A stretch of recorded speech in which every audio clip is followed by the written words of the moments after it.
The story about Angela Rayner, because Labour's deputy leader's tax affairs were in the spotlight for most of the weekend, following those claims about a second home. Well, Shadow Foreign Secretary David Lammy has now jumped to Rayner's defence, claiming it's all a smear that's designed to distract from the Tory chaos. Well, joining us now, our Times Radio presenter James Hanson and former Labour advisor Mike Buckley. James, let's start with you. This is the story that keeps giving. I was talking about it all weekend, actually, and it seems to unravel. You and I were talking earlier as well. So the crux of this is basically Angela Rayner had a primary home, she says, which was in Vicarage Road. Yeah. She claimed that that was her primary residence, even though she was married. She had children, and she seems to be cohabiting in Lowndes Lane with her husband.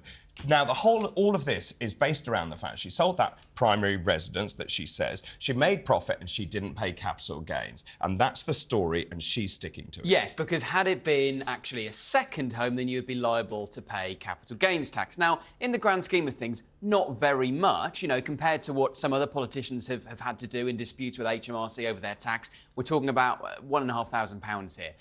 But still, you know, she may have, and we don't know, but she may have been liable for capital gains tax, because what we haven't had is clarity on where her primary residence was. Now, I can understand why anyone, Angela Rayner or any of us, might get into a pickle over this, because capital gains tax law is quite complicated. It's quite hard to know exactly. And people do have complicated living arrangements, as Angela Rayner has kind of admitted herself. But there are questions here that remain unanswered, and until the Labour Party provide more clarity, I think for them, this is an awkward story and it's not going away.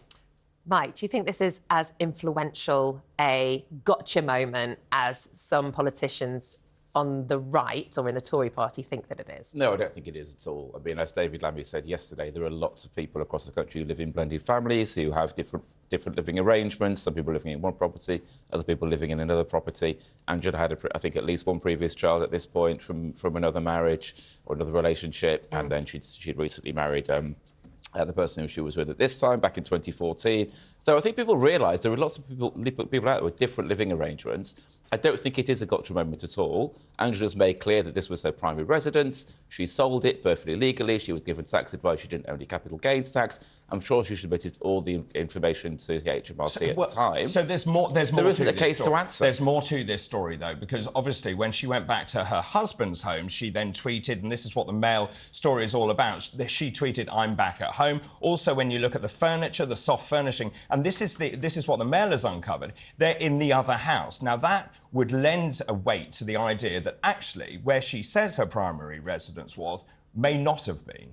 And there are issues over whether she claimed a single-person discount as well. I mean, if she was trying to hide something, do you not think she would have gone back on her Twitter feed and deleted these posts? She's clearly sitting there thinking, I have nothing to hide, this is fine. I think lots of people, again, have periods in their lives they call different places home. I do it at the moment. So I would say, if I'm going to visit my parents, I'm going home for the weekend. They live in Blackpool, you know, or you'd say I'm going home to the home where I live with my partner. These things change, and language changes around those things. If she's done nothing wrong, why not publish this independent tax advice that she has had? You know, I agree, sunlight is the best disinfectant. Be transparent. You say, Mike, that she's been transparent.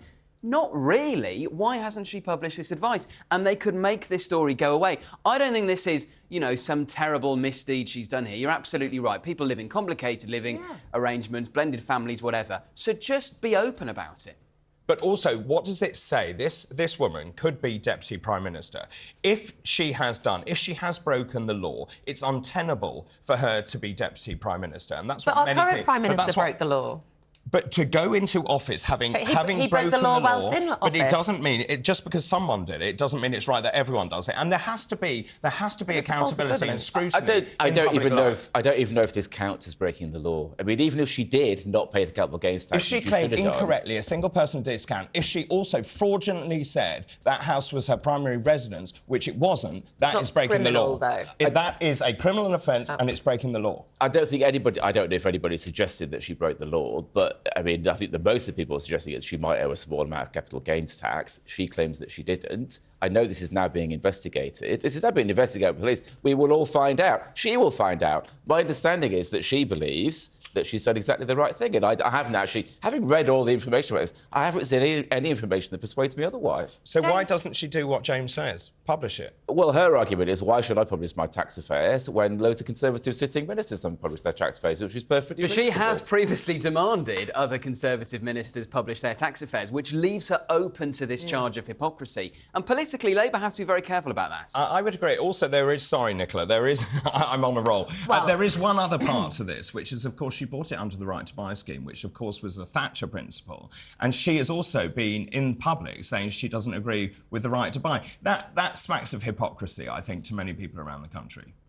I mean, she bought a home in a way because she was able to buy a home under a policy. So it's fine for her, but not fine for everyone else. Well, Labour's policy on this is not to get rid of right to buy. What Labour wants to do is make sure that housing that is sold under right to buy is replaced. Because the great scandal of right to buy is we've sold so many council properties over the last 30-odd years, 40-odd years, they haven't been replaced, which is why we've got waiting lists that are thousands and thousands long. That is the big issue here, not somebody's paying or not paying their council tax. Mike, how much do you think misogyny and classism plays into this story? Oh, I think incredibly.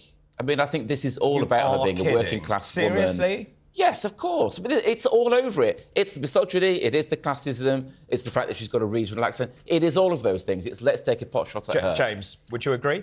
No, I don't agree. Neither I do think I. it is legitimate. You know, As whatever the only woman here, I do think... whatever this background you come misogyny. from, As the only northern it here, I is think so. fair enough. If you have demanded tax transparency from other politicians, you have to hold yourself to the same standards. Yeah, and I totally agree with that. But when we compare the spotlight that's been shown on Angela Rayner, considering how much money she would potentially owe as a result... It's nothing to do with the amount of money. It's the principle. If you are Deputy Prime Minister, you do not break the law. Yes, but she wasn't an MP at the time. That's irrelevant. OK. It's utterly irrelevant. Just in terms of... Now we're not meant to argue between ourselves. Just in terms of where... We can Just in argue. terms of where we go from here, though. As you said right at the beginning, this story isn't going away anytime soon. And they couldn't make it go away. This is what I don't understand. So what happens next? Because obviously the Mail, and this was the Mail on Sunday, has got all of this evidence, and there is a criminal investigation. What does Starmer do here? He is supporting Angela Rayner. We've also got other characters like David Lammy supporting Angela Rayner. People at home are thinking not more political sleaze. Well, it's very interesting if you look at the language that Keir Starmer and David Lammy and others have been using. They say things like, Angela Rayner has been very clear, which implies that if it subsequently comes out that Angela Rayner was liable to pay capital gains tax or is in the wrong somehow, they can kind of throw her under the bus because they can imply that they have been misled by her. So the language here is quite clever. Now, I'm not saying it'll come to that, but it's interesting. And whether we see Keir Starmer, you know, ask for a bit more clarity because he wants to talk about other stuff. Labour are frustrated every time we're having this conversation about Angela Rayner's tax affairs, which again is why I think it's bizarre that they don't publish this advice and make the story go away. Well, thank you so much, James.